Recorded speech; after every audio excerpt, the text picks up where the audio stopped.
Hi, everybody. Here are some chess positions to ponder about and welcome the new year.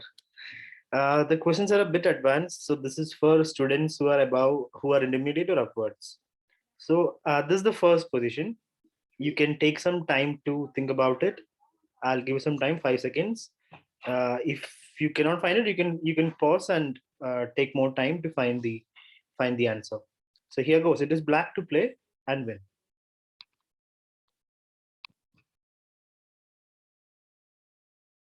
So basically, when I fed this position to the engine couldn't figure out that black was completely winning.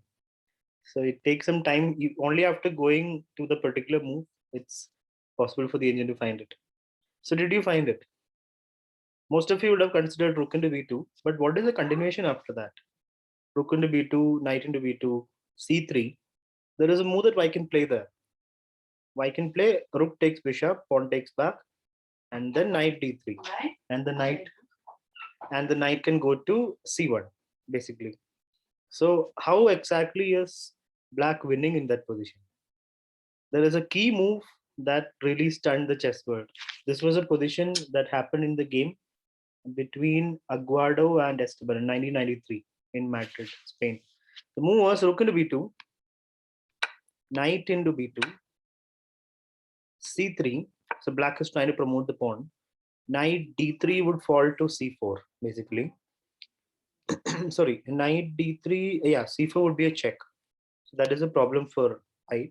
So white plays rook into bishop. And now how do we win?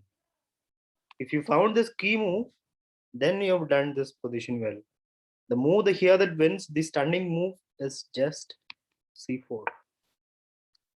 And the pawns are unstoppable. The double pawns on the c file win the game for black. This is the second position. It's another endgame. White to play and win. You can take your time and figure out the correct move for white, not just the move, the continuation. Expect black's best move and continue the line. Only then you can say that you've clearly solved it.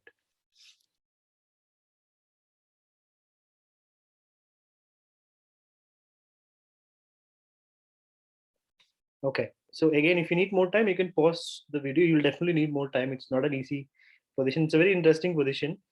Just a bishop endgame with an extra pawn for both sides. So you can take more time by pausing the video if you want to. Bishop to a7 was played in the game. Now, of course, you cannot take that bishop because white would promote, right? But that doesn't mean that black is losing. Black can just play bishop a1 or c3, doesn't matter. King b1 for white, and now bishop is only one square, c3. It has to stay on this diagonal, right? Now, king c2. You can see the beauty of this bishop to a1, and now comes the brilliancy, the brilliant move. Bishop to d4. Pawn can take it, bishop can take it. Can you find out what happens if bishop takes it or pawn takes it? If pawn takes it, then king d3, and that's it. White wins. Pawn promotes. If bishop takes it after bishop d4, if bishop takes it, still king d3. Right? 1 second. Is there a better move? Yeah, king d3. Yeah, just king d3. And if the pawn moves, the king takes the bishop. If the bishop moves, then king e4, and the game is won. So that is a brilliant way to win the game by sacrificing bishop. And if black refuses the sacrifice, then persisting with it with bishop d4. How was that position? This is the third position, everyone. So it's black to play and win. Black is trying to promote the pawn, but right now black's rook is hanging. So can you figure out the winning move for black in this position?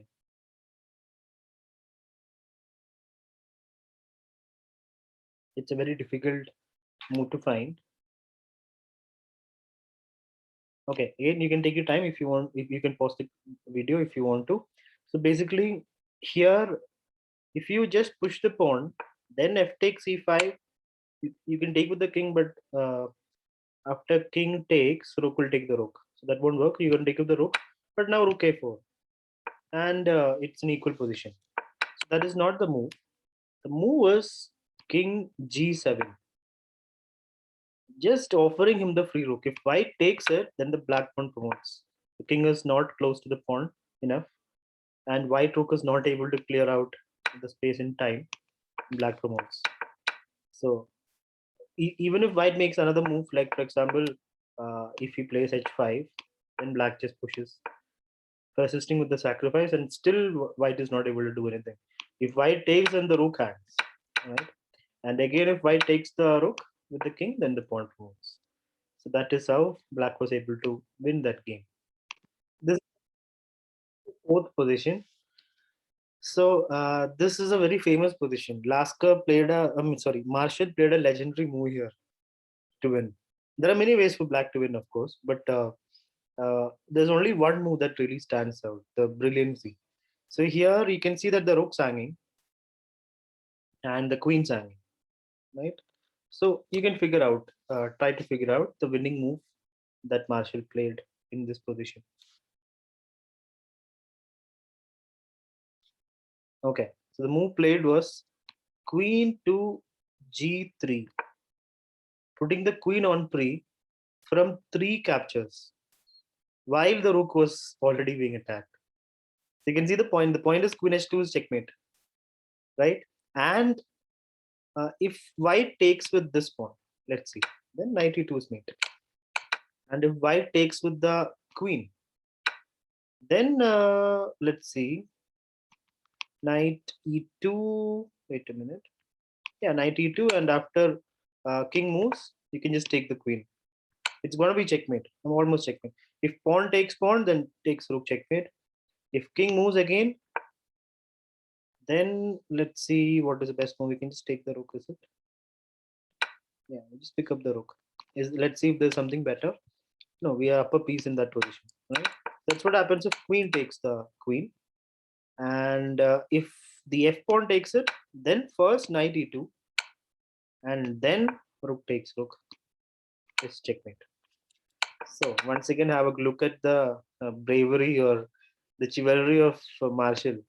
Queen g3, putting the queen on pre, and it cannot be taken with pawns, which will lead to mate.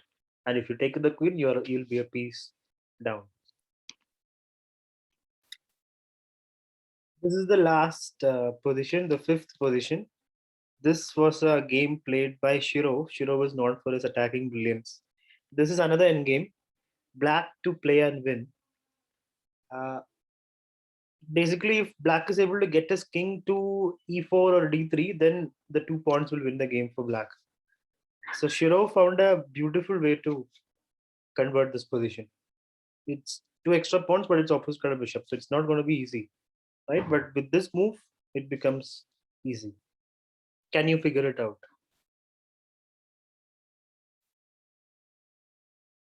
Okay, the move played was bishop h3, just clearing out the f5 square for the king. So the engine when we play bishop it doesn't realize it, but now realizes it. Pawn you should take, right? If you don't take, for example, if you play move like this, then we can just push the pawn. Yeah, king pawn pushes. Let's say king f2 or king e2. We get the king in, and yeah, we can even take the pawn. So let's say here he plays king f2. Yeah, we play king f5, and the king cannot move without taking the pawn. So white has to waste a move to take the bishop. Yeah, and that allows black to get in king e4. And if king e2, then we have the f pawn to promote. Even the a3 push wins. Yeah, there is d4 also. The other thing, if bishop takes the pawn, then d4 wins. That's it. No, no, no, no. Yeah, bishop e7, stopping this pawn. Then king d3. So this is a mind-boggling position. The bishop is not able to stop both the pawns because the king gets in. So let me just show you that move again. Bishop to h3. If pawn takes bishop, king f5. If king comes in, king e4.